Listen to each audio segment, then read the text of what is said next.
안녕하세요. 국제교류팀 조재선입니다.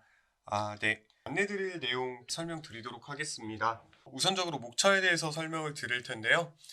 일단 국제교류 학생 파견 프로그램이 어떤 프로그램인지, 그리고 국제교류 학생 파견 프로그램에는 어떠한 프로그램들이 있는지, 그리고 지원 자격, 그리고 여러분들 교환학생 프로그램 혹은 국제교류 학생 프로그램에 참가하셨을 때 등록금은 어떻게 납부를 하시는지, 그리고 어떤 장학금을 받으실 수 있는지, 그리고 소유 경비에 대해서 간단히 설명을 드릴 예정이고요.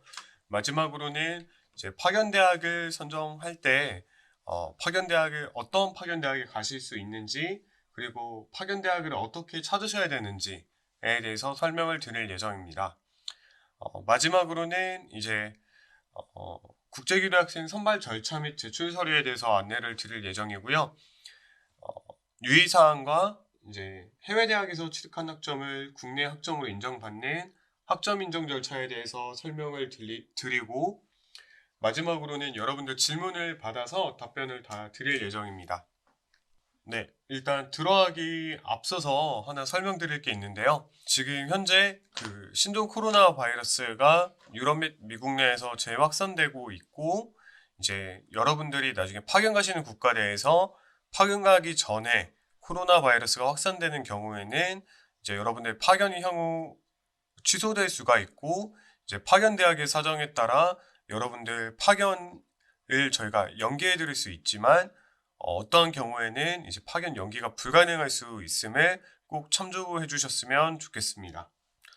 네, 국제 교류 학생 파견 프로그램이란 여러분들이 인하대학교에서 재학하시는 기간 중에 해외 자매대학에서 수학하고 이제 해외 대학에서 취득하신 학점을 이제 인하대학교 학점으로 인정받을 수 있는 일종의 해외 유학 프로그램이라고 생각을 하시면 될 것 같습니다.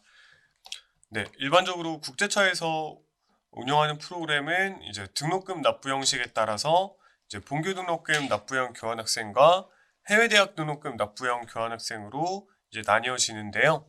이제 본교 등록금 납부형 교환학생이란 이제 해외 대학에서 여러분들이 이수하는 기간 동안에 이제 해외 대학교에 등록금을 납부하지 않고 인하 대학교에 등록금을 납부하는 교환학생 유형이라고 생각을 하시면 됩니다. 그다음에 해외 대학 등록금 납부형 교환학생 같은 경우에는 이제 해외 대학에서 이수하시는 기간 동안 해외 대학교에 등록금을 납부하시고 인하 대학교에는 등록금을 납부하지 않는 유형이라고 생각하시면 될 것 같고, 이제 해외 대학 등록금 납부형 교환학생으로 이제 해외 대학에서 이수하시게 되는 경우 인하 대학교 등록금은 이제 교환학생 장학금으로 면제되기 때문에 다른 교내 장학금을 수혜받고 계시거나 국가 장학금을 수혜받고 계시다면 중복해서 수혜받으실 수 없습니다. 네, 이렇게 아까 본교 등록금 납부형 교환학생과 해외 대학 등록금 납부형 교환학생에 대해서 설명을 드렸고, 이제 프로그램 유형에 따라서 구분을 했을 때는 일단 파견 교환학생, 뭐 여러분들이 잘 아시는 교환학생 프로그램이기 때문에 따로 설명을 안 드려도 될 것 같고요. 이제 두 번째로는 기타 연수, 이제 미국 일리노이 공과대학에 파견되셔서 이제 전공과 어학 강의를 동시에 수강할 수 있는 과정이라고 생각하시면 될 것 같고, 이제 학기가 종료된 이후에 학생이 희망하시는 경우에 따라 연계 인턴십이 가능하시고, 이 경우에는 추가적으로 비용이 발생을 합니다. 네, 그 다음으로는 이제 복수학위 제도인데요. 이제 인하대학교에서 2년 이상 수학한 이후 이제 미국 일리노이 공과대학에서 2년 동안 수학하고 양교의 졸업 기준을 충족하였을 경우 양교의 학위를 받을 수 있는 과정이라고 생각을 하시면 될 것 같고요. 네, 마지막으로는 이제 SF 방문 학생, 이제 SF 회원대학인 이제 영어권 우수대학에 파견되어서 이수하시는 과정이라고 생각을 하시면 될 것 같습니다. 제가 이렇게 좀 나름 이제 프로그램 종류별로 설명을 드렸지만, 이제 어떤 프로그램이 뭐 어떻게 구성이 되는지에 대해서는 잘 모르실 텐데요. 쉽게 얘기해서 이제 교환학생 같은 경우에는 이제 본교 등록금 납부형에 해당되고, 이제 기타 연수, 복수학위, SF 방문학생 같은 경우에는 이제 해외대학 등록금 납부형에 해당된다고 생각을 하시면 될 것 같습니다. 단 이제 교환학생 중에 이제 미주권, 대항주권 일부 대학의 경우에는 해외 대학 등록금 납부형이 적용되는 경우가 있습니다. 네, 그러면은 이런 프로그램에 지원하시기 위해서는 크게 세 가지 자격 요건을 갖추셔야 되는데, 일단 첫 번째로는 인하대학교에서 1년 이상 이수하시고 학점을 취득할 예정이셔야 됩니다. 만약에 올해 입학하신 1학년 학생들께서 이번 2학기까지 이수하셔서 32학점을 취득할 예정이다, 이런 경우에는 지원이 가능하시고요. 이제 복수학위를 지원하신 학생들께서는 인하대학교에서 최소한 65학점 이상 이수를 하셔야 되고, 이제 편입하신 경우에는 인하대학교에서 한 개 학기 이상 이수, 그리고 외국인 학생들께서는 최소 인하대학교에서 5학기 이상을 이수하셔야지 지원하실 수 있고요. 이제 가끔씩 제가 이번 학기 휴학인데 지원할 수 있는지 이제 문의하시는 학생들이 많은데요. 이제 이번 학기에 휴학을 하신 상태라도 지원이 가능하고, 단 해외 대학에서 이수하시는 학기에는 반드시 인하대학교에 정규 등록하셔서 재학 신분을 유지하셔야 됩니다.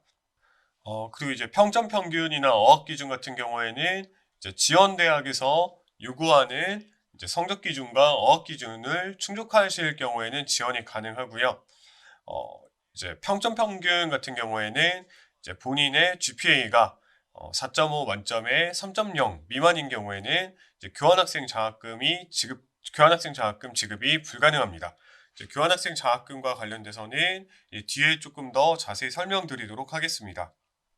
이제 공인어학 시험 관련해서는 이제 몇 가지 미리 말씀드릴 사항이 있는데요. 혹시 미주권, 대항주권 대학 파견을 희망하시는 경우에는 가급적 토플 IBT 성적을 미리 준비하시는 게 상당히 유리하고, IBT 같은 경우에는 이제 시험 성적이 발표된 이후에 우편 수령까지 약 20일이 소요되기 때문에 반드시 미리 시험을 보시는 것을 추천드립니다.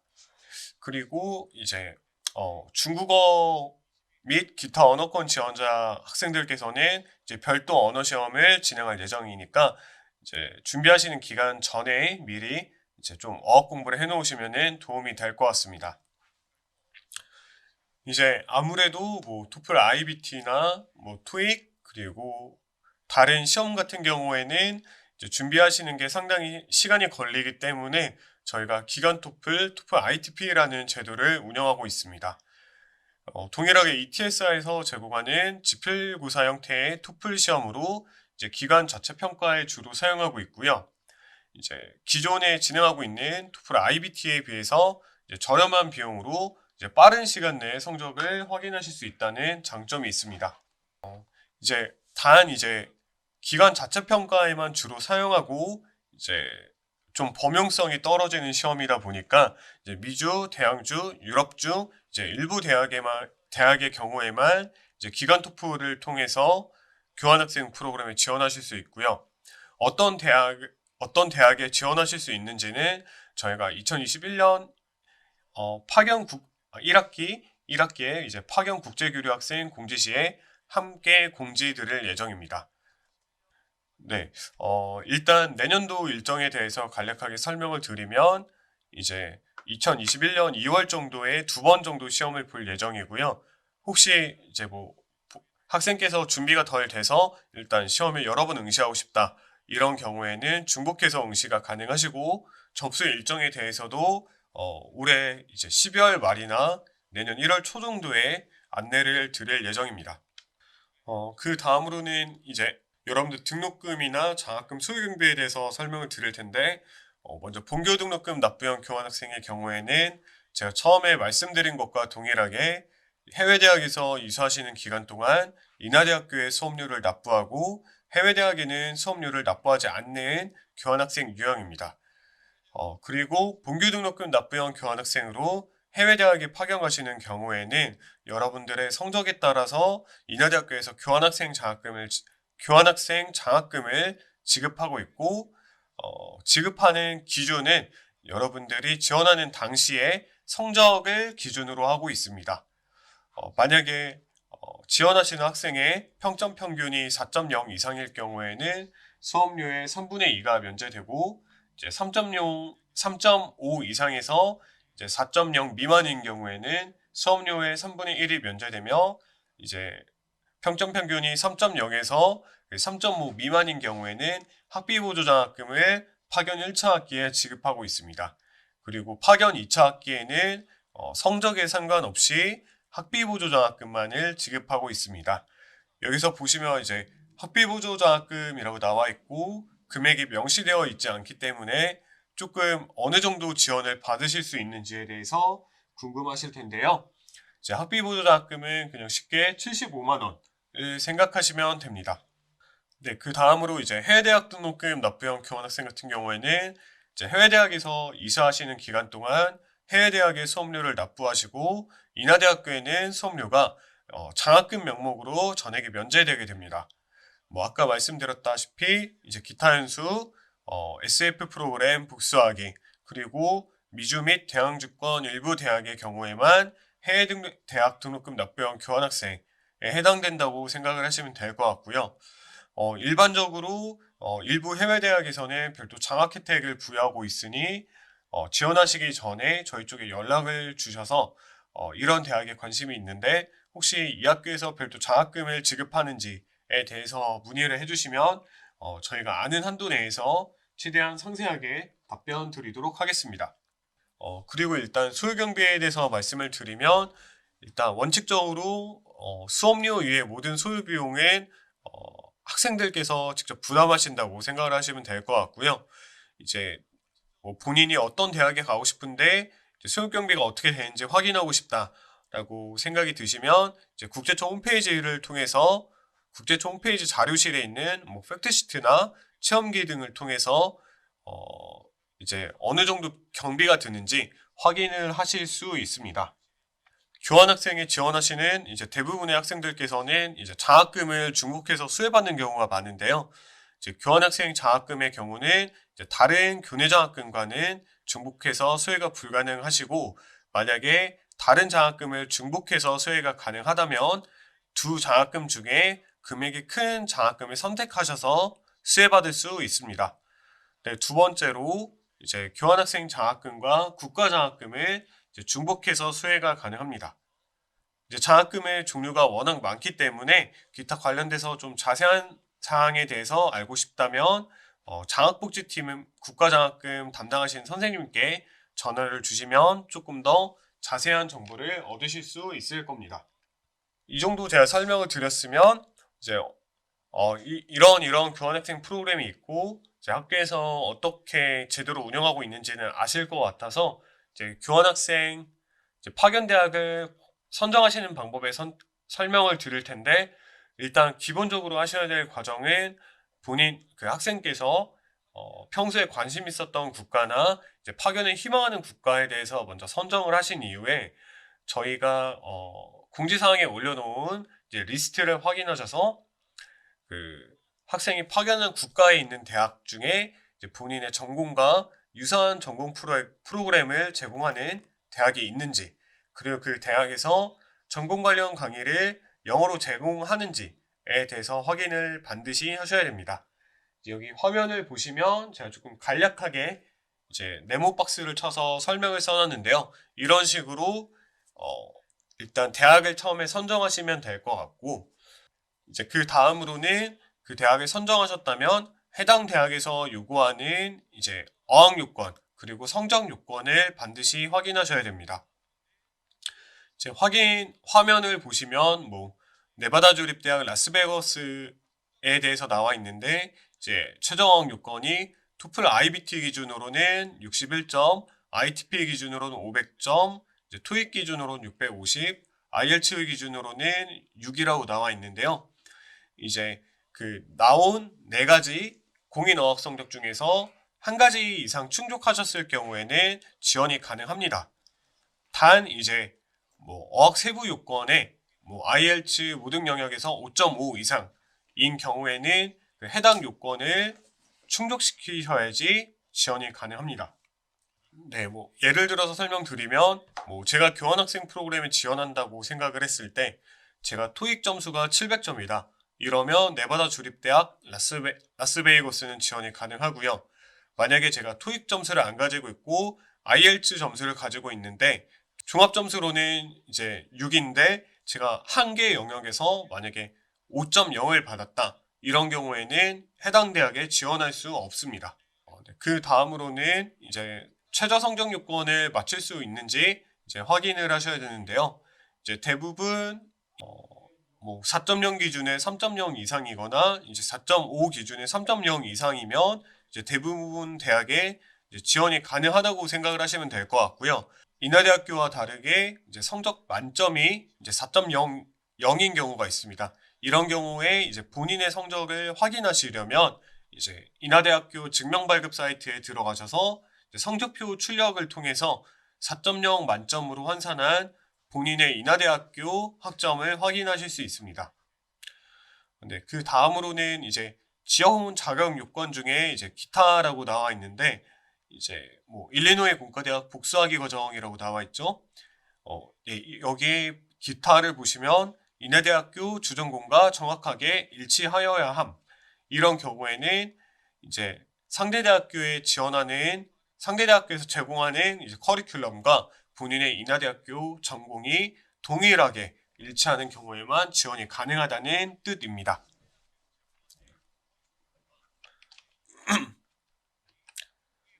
네, 지금까지 제가 총 크게 이제 세 가지를 말씀드렸는데, 본인이 평소에 관심 있었던 국가나 파견을 희망하는 국가가 어디인지, 그리고 해당 대학교에서 학생의 전공과 유사한 프로그램을 제공하는지, 세 번째로 이제 학생께서 어학 요건과 성적 요건을 만족시킬 수 있는지, 이렇게 이제 전부 다 확인을 하시면 이제 결국 대학교가 10개 정도 이내로 아마 추려지실 거예요. 이제 10개 정도 이내로 추려지시면 이제 그 학교에 대해서 조금 자세한 정보를 얻으셔야 될 텐데요. 조금 가장 직접적인 정보는 이제 국제처 홈페이지에 들어가셔서 체험 수기를 확인하는 방법입니다. 국제처 홈페이지에 접속하셔서 상단 메뉴에 해외 파견 클릭하시고 Life at World라는 메뉴를 클릭하시면 이제 두 번째 하위 메뉴에 이제 교환학생 체험기라는 메뉴를 확인하실 수 있습니다. 그 클릭을 하시면 이제 다음과 같은 화면으로 나오는데요. 여기 검색창에 본인이 파견을 희망하는 대학교를 검색하셔서 검색을 하시면 인하대 출신으로 해당 대학교에서 교환학생으로 이수했던 학생들의 체험 수기를 대부분 확인할 수 있습니다. 네, 여기까지 끝나셨으면 이제 아마 고르신 대학이 한 5개 정도, 혹은 많으면 7개, 적으면 한 2-3개 정도 될 텐데요. 이제 지원하시기 전에는 반드시 이제 상대 대학교가 본인의 전공과 관련된 동일하거나 유사한 전공을 제공하는 대학인지, 두 번째로는 본인의 전공과 관련된 영어 강의를 충분히 제공하는지, 세 번째로 이제 학생께서 파견 희망대학에서 요구하는 최저 어학 요건, 최저 성적 요건을 충족시킬 수 있는지, 그리고 파견 희망대학에서 제공하는 숙소 시설 등이 본인에게 잘 맞는지, 그리고 이제 학생께서 현지 생활에 잘 적응하실 수 있는지, 마지막으로는 이제 해외대학 등록금 납병 교환학생이라면 이제 학비 그리고 생활비를 비롯한 재반 비용을 학생께서 모두 무리 없이 부담할 수 있는지 확인한 이후에 반드시 지원하시면 좋을 것 같습니다. 네, 이제 그러면은 이제 대학을 어느 정도 추려 놓으셨다면 이제 지원을 하시게 될 거고, 이제 저희 쪽에서 선발 절차를 거치게 될 텐데요. 이제 가장 먼저 하셔야 될 점은 이제 온라인으로 신청하고 지원서를 제출하셔야 됩니다. 2020학년도 2학기에 선발한 학생들의 경우에는 그 해당 시기에 이제 국내에서 신종 코로나 바이러스가 상당히 크게 확산되는 것 때문에 저희가 지원서를 이제 사본으로만 받았는데, 이제 다음 학기 같은 경우에는 아직 해당 사항이 좀 불투명하고 저희가 확정된 이후에 학생들께 다시 재안내 드릴 예정입니다. 그 다음에 이제 지원서를 제출하시면 이제 여러분들이 제출하신 수학 계획서를 검토하고 이제 제출하신 어학 성적표와 그리고 지원서를 토대로 여러분들의 평가에서 이제 예비 합격자를 발표하게 됩니다. 여기서 저희가 예비 합격자라는 말을 사용하는 이유는 이제 저희 학교에서 선발이 되면 이제 인하대학교에서 추천하는 지원자가 된다고 생각을 하시면 될 것 같고요. 이제 예비 합격자가 되시면 이제 저희 담당 선생님들의 안내에 따라서 해외 대학에서 요구하는 서류를 모두 준비하셔서 제출을 하시면 됩니다. 네, 해외 대학에서 요구하는 서류를 모두 제출하신 이후에는 이제 해외 대학에서 동일하게 심사를 거친 이후에 학생의 입학을 허가하는 이제 심사 결과 통보를 하게 되어 있고요. 네, 마지막으로는 이제 결과 통보를 받으면 여러분들께서 비자를 받으실 수 있는 해당 서류를 발급하게 되고 이제 그걸 입학허가서라고 얘기를 하는데 이제 입학허가서를 받으신 이후에는 이제 비자를 준비하시고 실제로 출국할 준비를 하시면 됩니다. 가끔씩 이제 해외 대학에서 요구하는 서류를 좀 불성실하게 준비를 하시거나 이제 일부 서류를 누락하시는 경우에는 이제 해외 대학에서 학생이 현재 도착한 이후에 수학 능력이 조금 부족하다고 판단을 해서 이제 불합격 처리를 하는 경우가 있기 때문에 예비 합격자로 선발이 되시더라도 꼭 이제 긴장의 끈을 놓지 말고 해외 대학에서 요구하는 서류를 제출하시면 조금 더 도움이 될 것 같습니다. 그 다음으로는 이제 저희가 선발을 할 때는 이제 서류 종합 평가를 하게 되는데 이제 서류 종합 평가를 할 때에는 여러분들의 총평점, 누적 평균, 이제 공인 어학 성적, 그리고 수학 계획서를 통해서 이제 여러분들을 평가하게 됩니다. 이제 평점 평균이 약 40% 정도가 반영이 되고 어학 성적과 수학 계획서는 각각 30%씩 반영이 됩니다. 이제 지원 시 제출하셔야 되는 서류는 이제 국제교류학생 지원서, 이제 해외 교환학생 수학계획서, 그리고 참가학생 서약서, 그리고 공인어학 성적 증명서 이렇게 4가지 서류를 제출하시면 되고 이제 서류가 상당히 많아 보이긴 하지만 실제로 온라인으로 지원을 하시고 온라인에서 지원하신 내역을 출력하시면 지원서를 작성하시고 하시면 지원서와 수학계획서 그리고 서약서가 이제 한꺼번에 인쇄가 되니까 크게 이제 걱정을 하지 않으셔도 됩니다. 그리고 이제 온라인으로 신청하신 이후에 지원 서류를 꼭 방문하여 제출하셔야지만 이제 지원 완료로 간주됨을 좀 유의해 주시면 좋을 것 같고요. 혹시 국내에서 코로나 바이러스가 조금 확산되는 경우에는 저희가 방문 제출을 받지 않고 스캔본을 이메일이나 뭐 구글 서베이 등을 통해서 별도로 받을 예정입니다. 이제 지원 시 유의하셔야 될 사항에 대해서 설명을 드릴 텐데 먼저 지원 자격 관련해서는 이제 파견학기 기준 정규 등록 8차 학기 이상인 학생은 이제 파견이 불가능합니다. 이미 인하대학교에서 4학년 2학기까지 이수하셨다면은 이제 파견 프로그램에 참가하실 수 없다고 생각을 하시면 될 것 같고요. 혹시 정규 등록 8차 학기에 해외 대학에서 수학을 하고 싶으신 학생들께서는 이제 반드시 지원하시기 전에 저희 국제교류팀으로 연락을 주셔서 상담을 받은 이후에 지원을 하시면 될 것 같습니다.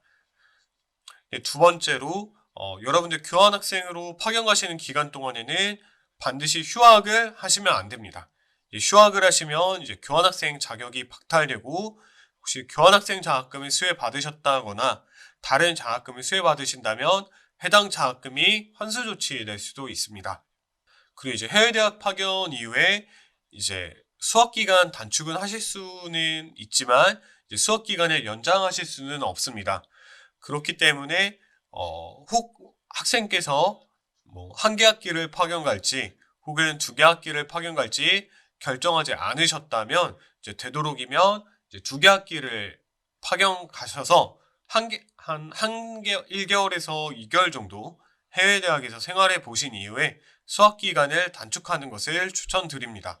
그 다음으로 이제 지원서를 입력하실 때에는 이제 모든 학생들께서는 1지망부터 5지망까지 총 5개 대학을 선택하실 수 있습니다.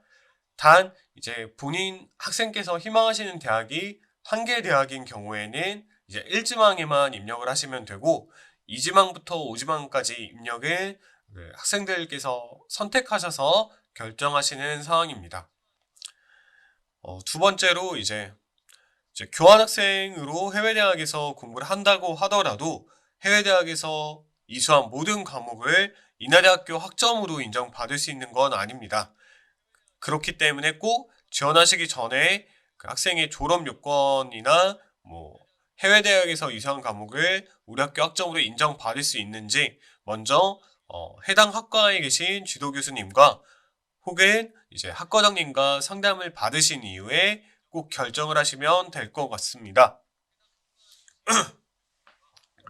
그리고 이제 파견 대상자 선발 관련해서는 적격자가 없는 경우에는 저희가 예비 합격자를 선발하지 않을 수도 있고, 두 번째로는 해외 대학의 심사에 따라서 이제 입학이 불허될 수도 있기 때문에 꼭 서류를 잘 준비하셔야 될 것 같고, 마지막으로 이제 해외 대학에서 요청하는 서류를 모두 제출하신 이후에는 되도록이면 포기를 안 하시면 좋을 것 같습니다. 그 다음으로 이제 아까도 말씀드렸지만 이제 파견 기간은 이제 연장은 절대 안 되고 이제 축소만 가능하고요. 그 다음에 꼭 해외 대학에서 공부하시는 기간 동안 인하대학교 기준으로 2학점 이상 이수하셔야지 정규학기로 인정이 가능합니다. 네, 이제 파견 포기 관련해서는 이제 되도록이면 파견 포기를 안 해주시는 게 이제 학생 입장에서 조금 더 유리하다고 생각하시면 될 것 같고, 이제 가장 중요한 부분이 이제 해외 대학 숙소 관련된 부분인데, 이제 인하대학교와 다르게 이제 해외 대학교에는 기숙사가 없는 학교들이 상당히 있습니다. 그래서 혹시 해외 대학교에서 기숙사를 제공하지 않는다면 이제 해외 대학 근처에 있는 숙소나 이런 거를 직접 학생께서 잘 찾아보셔야 되고, 만약에 숙소를 찾는데 상당히 한 힘이 드신다면 해외 대학에 도움을 요청할 수도 있습니다. 그렇기 때문에 꼭 기숙사와 관련된 사항은 학생들께서 직접 잘 챙겨주셔야지 손해를 보지 않을 수 있습니다.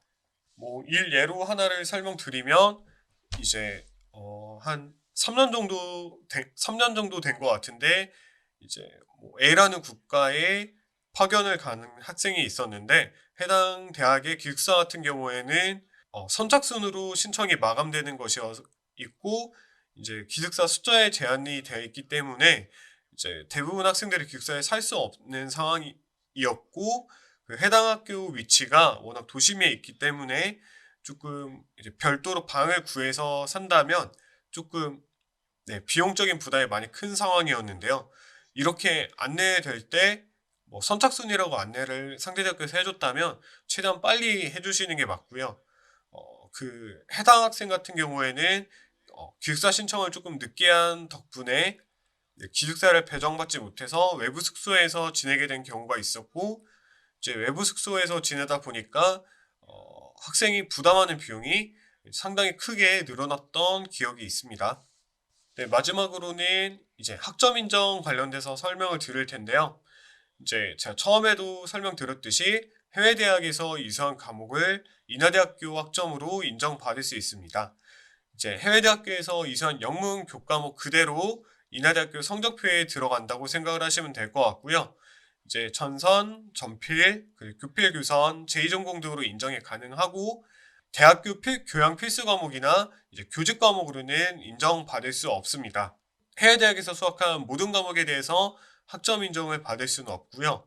이제 외국 대학의 학점 스케일이 100점 만점 기준일 경우에는 60점 이상, 혹은 ABCD 스케일인 경우에는 D 이상, 혹은 패스로 나오거나 페일로 나온 같은 경우에는 이제 패스를 받으셔야지 우리 학교 학점으로 인정이 가능하고, 해외 대학에서 이수한 모든 학점은 우리 학교에서 P로 패스로 인정이 됩니다.